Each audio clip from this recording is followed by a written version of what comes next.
just arrived to the Dead Sea and it is a sandstorm.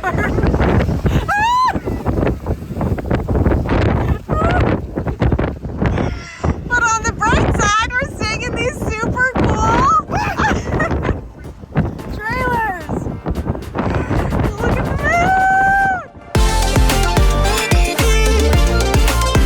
moon! Hey, we're Tal and Mads, and this is our dog Bowie. We have been traveling all over North America in our camper van Billy. We have been here, there, and everywhere in between recently, so let's make sure you're all caught up. 2 weeks ago, we temporarily traded in van life. It's the end of van life for us. We got a flight to catch. For a trip to Israel. Last week, we explored Tel Aviv and ate our way through the streets and markets. This week, it's time to do what we do best. Stay in an RV by the sea and camp on the beach. We drove 2 hours south of Tel Aviv to visit some of Israel's most unique destinations. We arrived at our Airbnb just in time for dinner and A sandstorm. But that's okay, because we were headed to bed early to prepare for a morning hike.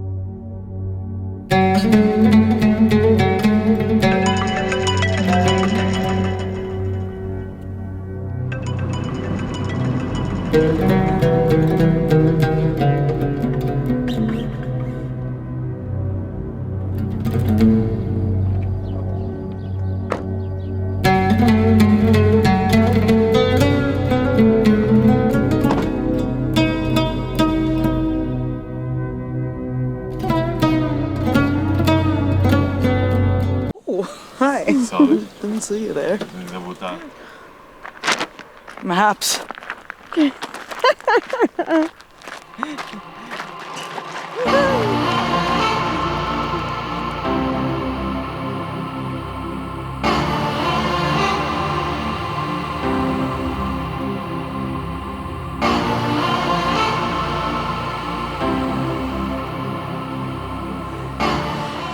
I planned on telling you the story of Masada while hiking up, but then I forgot that I have zero stamina, so I can't talk. I also want everyone to know that there is a cable car option, and I am not taking that option because I'm an active hiker.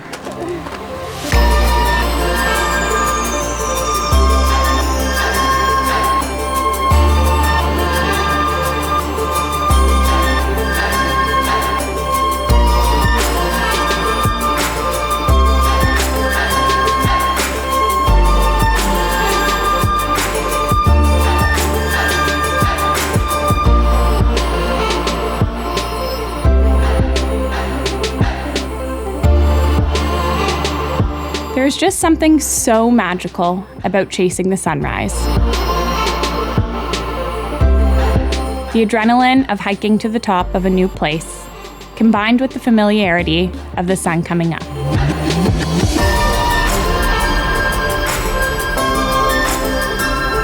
The changing colors, the feelings of the day to come, the rays shining through the clouds, and feeling so small.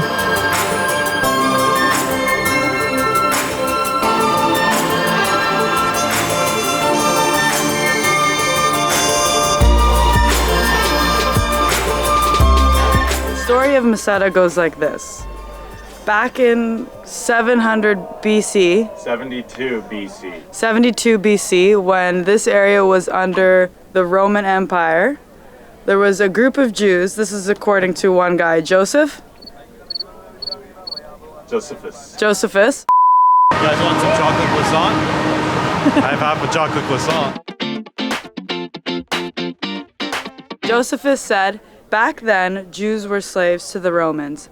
A big group of Jews, around 500?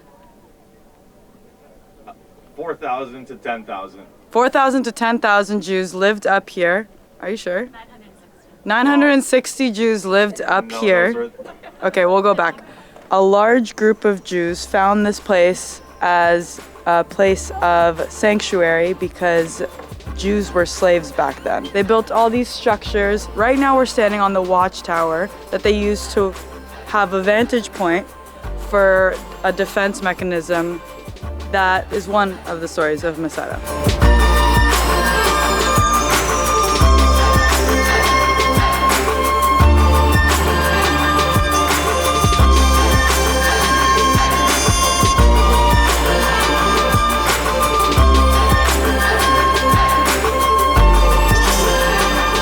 You might be wondering, to sustain life up here, you obviously need a source of water. So they actually developed this system of collecting the rainwater through making holes in the mountain. If the water rained down, it would go downward through a path and collect in these areas. So from the top up here, we are overlooking the Dead Sea, which we're going to go check out later, but you can actually see how high the water levels used to be, and they have gone down so much. And it's just crazy to think about how the generations to come might not be able to see this water at all. And now we make our way back down.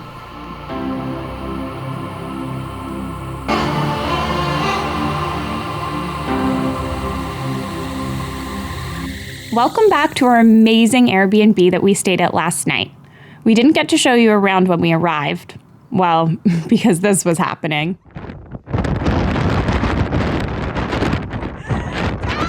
So here is a quick peek of where we slept before we take you to brunch with us. We are back at the Airbnb after our bright and early middle of the night hike, and now we're gonna have some brunch.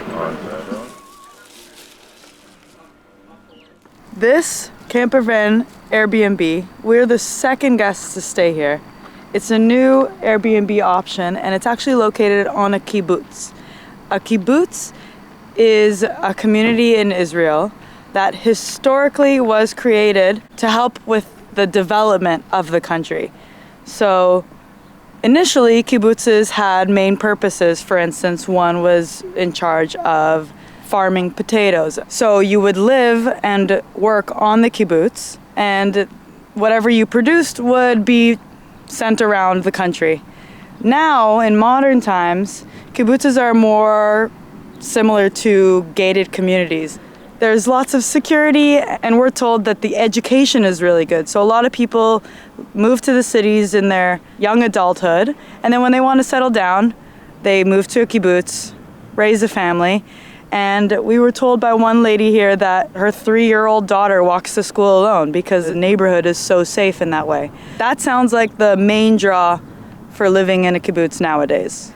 And now we're gonna go to the lowest point on this earth.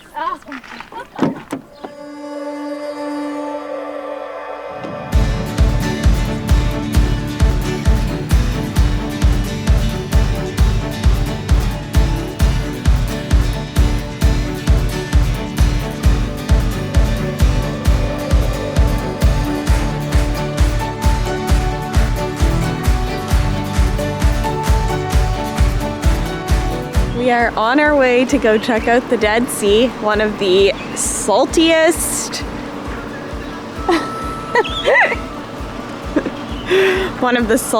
bodies of water. It's 10 times saltier than your average sea. So let's go. I think it's 35% do some salt. floating.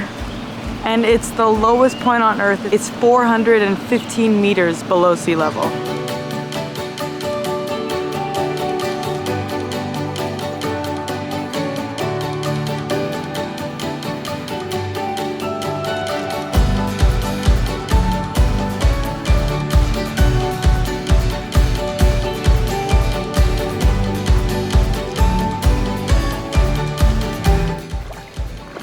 No idea what to expect for the temperature, but it's so warm. It's like a little hot tub in here. Look at this. Should I eat it? Should I try it? Try it. Or is that how you get sick? No. Salty. Welcome to the Dead Sea. We are bordered by Israel and Jordan right now, and you should come on in with me. It's pretty crazy.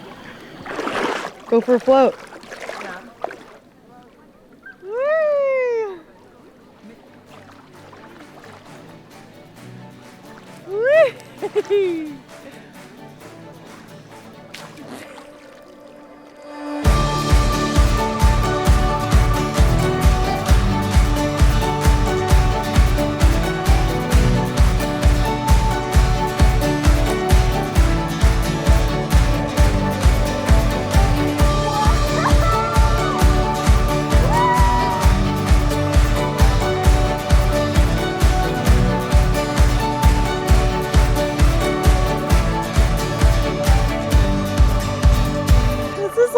anything I have ever experienced before.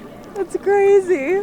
So this is a place where people come to float, and you can float extremely easily because there's 10 times the amount of salt in here compared to a regular sea. And that's because I believe the water comes from a river in Jordan, and it's the only source of incoming water. So once the water comes here, it has nowhere to go and it keeps evaporating. And then we're left with a really salty body of water. So people come from all over the world to experience the salt, as it has a lot of health and healing benefits for your skin. So people come and they treat their psoriasis, their acne. Yeah, I mean, it's very soft. I've been in there for like 5 minutes. Wow. And I'm silky smooth. Insane. So cool. It's like you've put oil on your body. Look at that. One very important tip is you definitely do not want to have any open cuts, because while it will probably heal it very well and clean it up real nice, it will burn to high heavens. I mean, just like the water touched my lip a little bit and it was like numb. So it's no joke. Don't forget to rinse off after you get out of here, otherwise you're gonna have a crispy bathing suit. But good news, there's a shower about everywhere you look on this beach. So we've been seeing all of these people walking around covered in mud head to toe. We didn't try it because it costs extra money, and I think you do it at one of these fancy hotels. But it looks pretty fun. So you put the mud all over yourself, you let it sit and harden, and then you jump in the sea. Well, that concludes our time here in the south. I'd rate it a 10 out of 10 experience. I agree. I know we didn't do everything, but I feel we have a like short period of time and you got to squeeze in what you can. Back to Tel Aviv. Now we are back in Tel Aviv. We're gonna go get some goodies from the grocery store because tonight we are sleeping on the beach.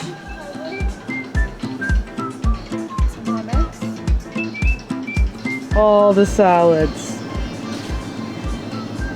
All the dips. I don't know which vlog I mentioned it on, but Israel produces 95% of its own food. So all the fruits and vegetables are extremely fresh. These tomatoes, to die for.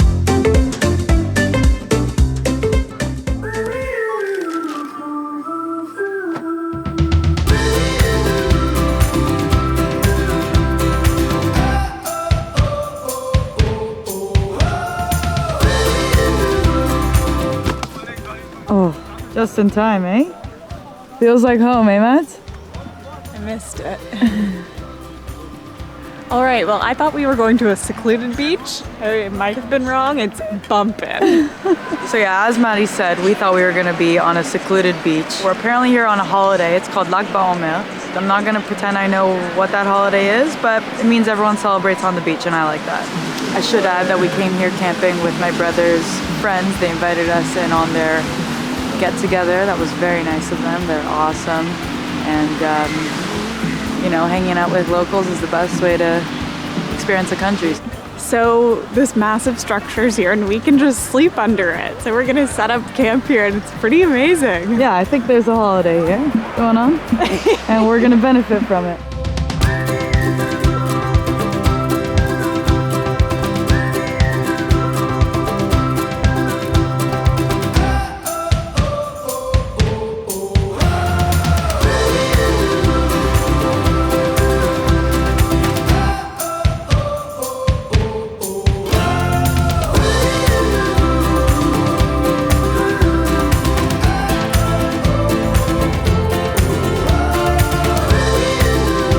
Good morning, friends. Oh man. Last night it was all cute that all these teenagers had their bonfires, but then the music just kept getting louder and louder. It never stopped. It never stopped. It never stopped. It just stopped. It's 7 a.m. now. It's actually 8 a.m. Oh, And no. so what do you do after a night of not sleeping a wink? Ocean refresher. Well, that's a wrap on our Israel series. We hope we made you smile. We'll see you next Sunday. We are so excited to be back here in the van. We missed Billy. Like, I'm so pumped to be back in here. I'm like buzzing right now.